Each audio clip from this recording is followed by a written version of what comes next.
I'd like to introduce now, I think everybody in the room after this many years knows Dr. Gregg Dimmick. He helps us in so many different ways. His interests are so varied. He even has time to do a little practice as a doctor every once in a while. But right now he's going to talk about, and we have a slideshow here. And by the way, could we have the house lights dimmed? I tried to arrange for that about, there we go. Thank you. If you'll just dim them so that we can see the slide. And without further ado, let me introduce Gregg Dimmick.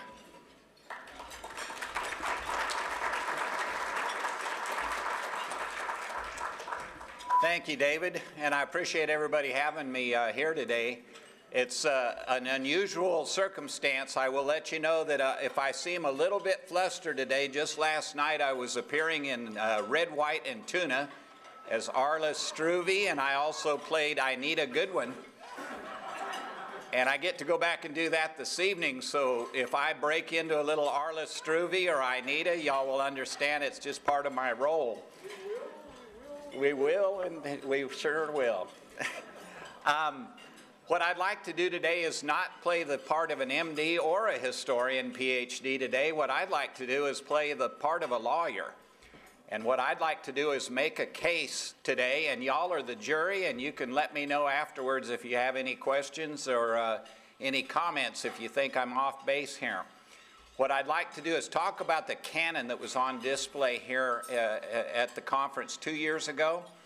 And I'm going to tell you the story, and I'm going to try to lead you through my argument as to why this cannon that was on display here is actually a Alamo cannon, an Alamo Defender cannon.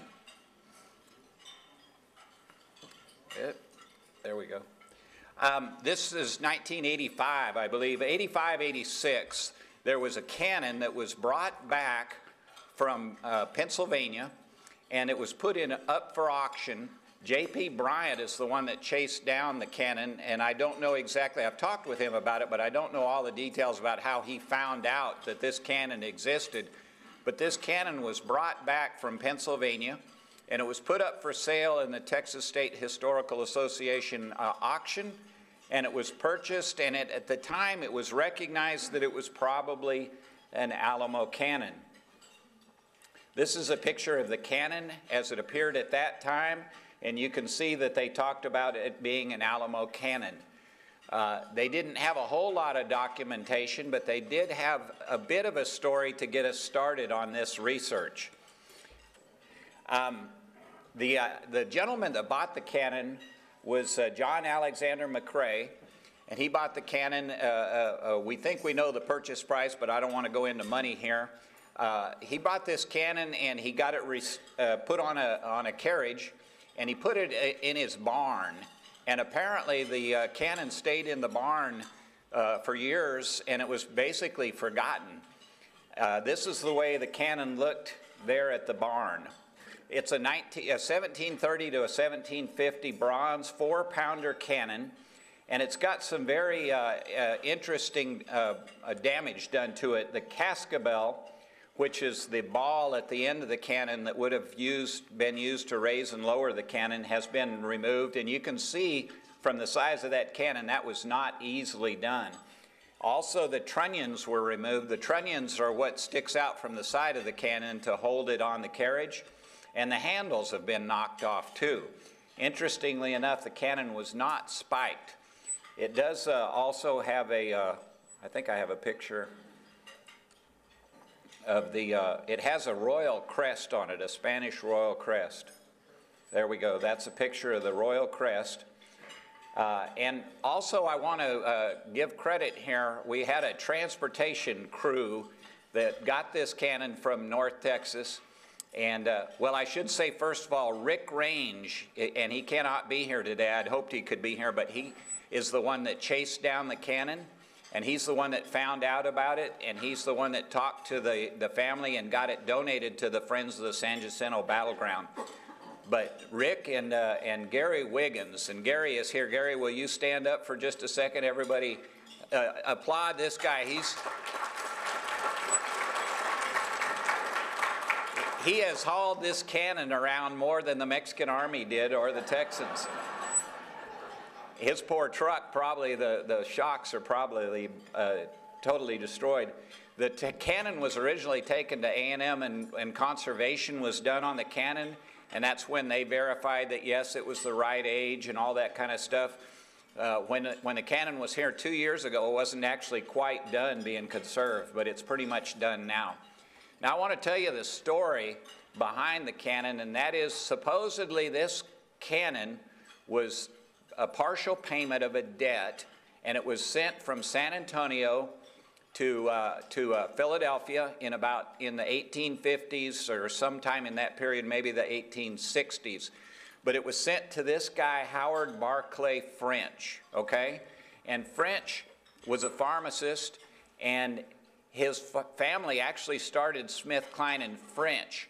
But his division of this company broke off, and they became manufacturers of paints and manufacturing goods and this kind of stuff, which I thought made a nice story that there was obviously a lot of building going on in San Antonio at the time, so it's possible that people in San Antonio would have bought painting supplies and gear from him.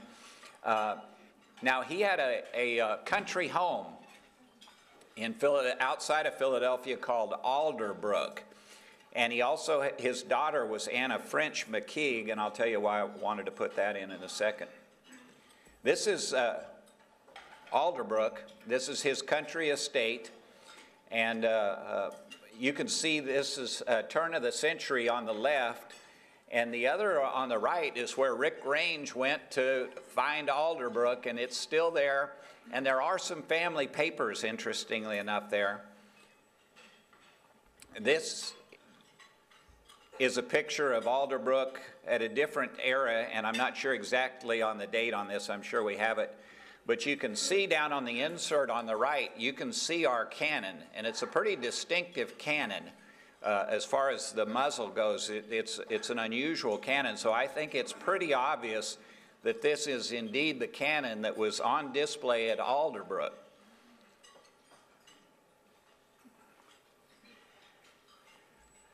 Now, we found a relative, interestingly enough, and we found her because of a newspaper article that they said she was getting married.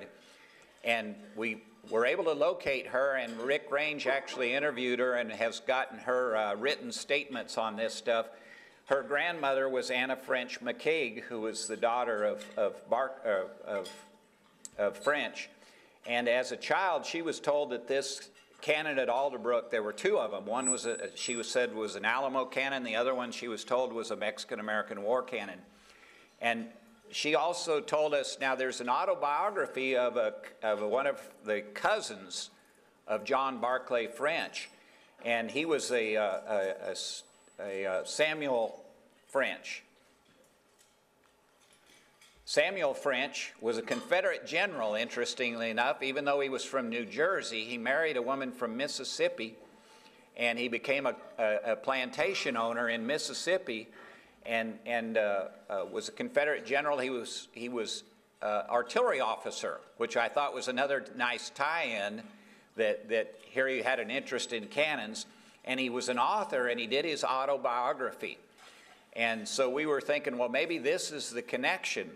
We started looking into his autobiography and finding out about the history of Samuel French, and we found out he was a West Point grad, and he served. We had talked earlier today about Ringgold's flying artillery. Well, this gentleman served under Ringgold at Palo Alto, and he also lived in San Antonio for a while, and he served there, and he helped build the road from San Antonio to El Paso.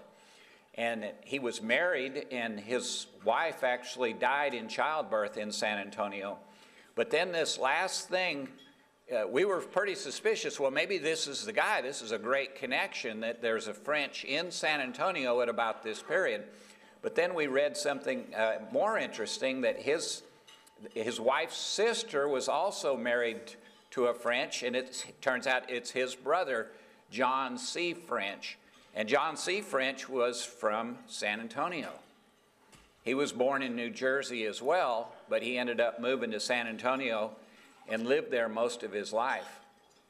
John C. French is a really interesting character. He was born in New Jersey. He started a mercantile business in San Antonio. And I started thinking, well, that's a really good connection, because he could have easily been buying goods from the French company, whose family in Philadelphia and Pennsylvania. He built the French building, which later on became the courthouse and city hall. And he started the first gas company, and he was one of the first bankers, started one of the first banks. But then I really was interested when I came across this fact that he was one of several prominent Texans who was awarded a grant to start this railroad, and this was in 1850. He was named as one of the board of directors, and I was really impressed when I saw the list of the board of directors, because another one of the members of the board of directors was Samuel Maverick. And so in 1850, I've got John C. French and Samuel Maverick are partners, okay? Before I tell you what happened to the cannons and why I think possibly this is an Alamo cannon, I'm fairly convinced it is, by the way, and those of you who know me, I'm kind of one of those doubters when people come to me and tell me, oh, I've got an Alamo cannon or an Alamo sword or something like that. It actually happens to me quite a bit since I put out my book on Mexican Army artifacts. But I want to tell you what didn't happen to the cannons. This is from a letter that Filosola wrote to Andrade in May 18th, 1836. He was in his retreat by this time, and he wrote this letter to Andrade. And I've only seen it translated in English one time, and that was in a master's thesis about the Mexican Army after San Jacinto, and she translated this letter. But I have heard rumors that everybody says, well, those cannons were thrown in the river in San Antonio. I know there have been several searches of the river in San Antonio looking for the cannons, and they haven't found them.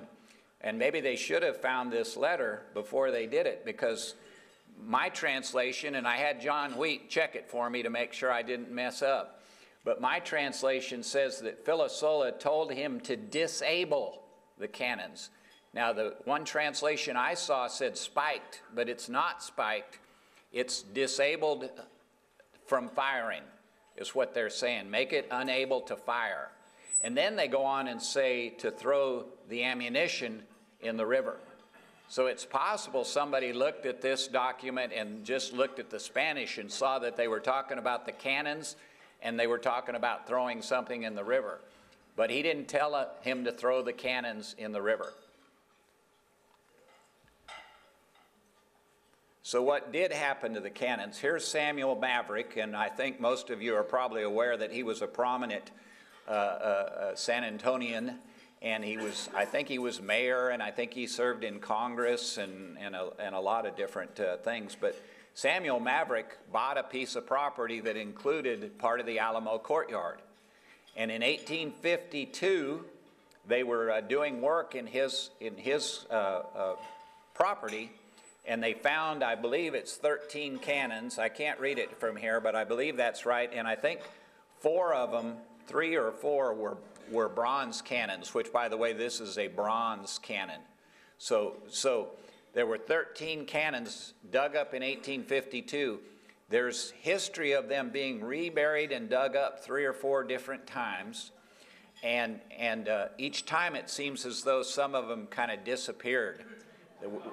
They have a record that one of them was given to a friend of Maverick's, not the French's, but we know then that he actually did that. We have letters of him writing to the governor of Texas during the Civil War saying, you're welcome to come dig up these cannons if you want them. But he said, but I'm not going to do it. He told him he was too busy.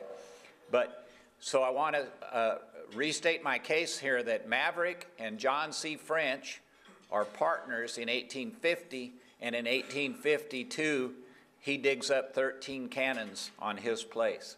And we think we have a good idea about what happened to the other 3 bronze cannons, so there was only one that we didn't know what happened to. My argument is that this may well be the one. Interestingly enough, one of them was melted down and used for the church bell I think it's St. Mark's Cathedral, I could be wrong, in San Antonio.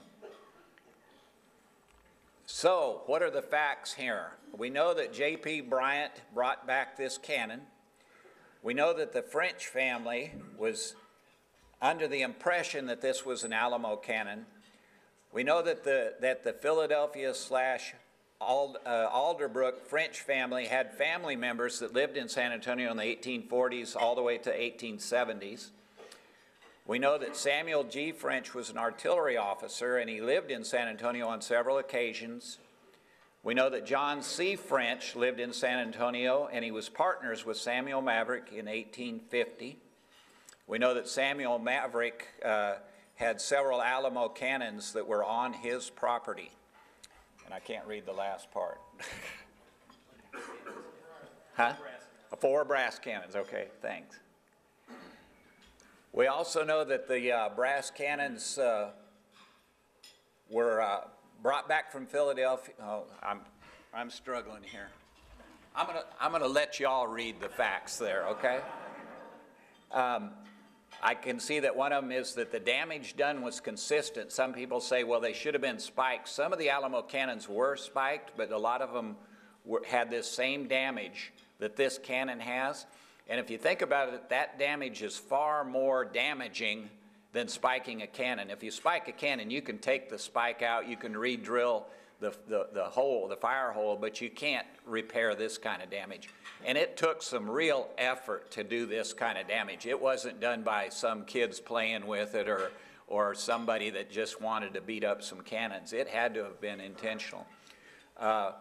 We also know that it's a fact that we don't have any proof of this cannon being shipped from San Antonio to Philadelphia. We have no proof that Maverick gave this cannon to the Frenches. Here's a picture of the cannon. We have got the Alamo to accept it as a loan. It still is property of the Friends of the San Jacinto Battleground. We would like to eventually get the cannon given to the Alamo. One of the things we wanted to do is make sure that it had a good home there before we did that, because the A&M did such a great job conserving the cannon. You can see how gorgeous it looks. We wanted to make sure that they had it properly housed, and we were really excited. They put it in the chapel in the first room on the left. Yeah, so if you go in the chapel, first room on the left, you can see a cannon that may well have been an Alamo cannon. Now I want to take it a little step further and tell y'all some real fresh history. There's all kinds of fresh history coming up. This is a document that I found, and another gentleman found, interestingly enough, online, because he and I are both going through the Mexican military archives. And he had this, he found it separately, and he is published in the Alamo Journal. And my version and my little short story, short article on this document is going to be published in the Southwest Historical Quarterly, this one that's coming out for April of this year, so you'll have a preview of that article. This is an article that was written by, or a letter that was written by the director of artillery in Mexico City, but what he's doing is he's saying what Ampudia told him.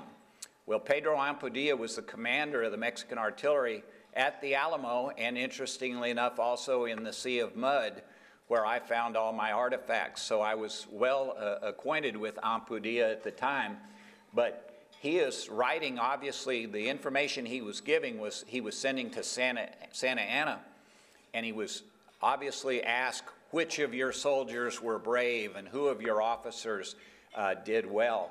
And I've seen the appendices for this document have been found and published before. There's 2 appendices. One is the list of all the arms and munitions that were captured from the Texans at the Alamo. That's Ampudia's list of the captured ordnance from the Alamo. And there was another appendix that was what ordnances the Mexicans used in the siege of the Alamo. So it's what they used up and what was captured, but for some reason they had never noticed this document that went along with it that had quite a description of the artillery in the siege and the taking of the Alamo. Just a few pointers about what my take on this document were. I actually have slides if anybody wants to look at them later, but I've hidden them because I didn't want to go through the whole document. I've got the whole document on slides. But Ampudia was a real bootlicker. He was everything that Santa Anna did, he said was a great choice. Everything. He said he acted like every time they placed a cannon, it was where Santa Anna told him to, and it was an excellent choice. He also verifies that the Mexicans did not just ignore the fact that the Texans shot the 18-pounder at them. They set up 2 howitzers, and they lobbed howitzer shells back in them. The San Luis Battalion report says the same thing. They said that they lobbed 4 back in there. In this document, Ampudia actually says they continued until nightfall bombarding the Texans. Also, he talks about when they were first setting up their very first cannon position, he says that the artillery, the Mexican artillery, was able to dismount 2 of the larger Texas pieces. And Almonte says the same thing, and he used the same word, dismounted. I think a lot of people would agree that they probably got them repaired and got them back in service, because it seems as though they used those larger pieces later. But that's verification of that fact. One of the most fascinating things to me was that Ampudia said the Texans, when they were building the North Battery, and they had a wooden palisade to protect them from the Texans as they're putting the battery in place, he said the Texans fired hot shot at them.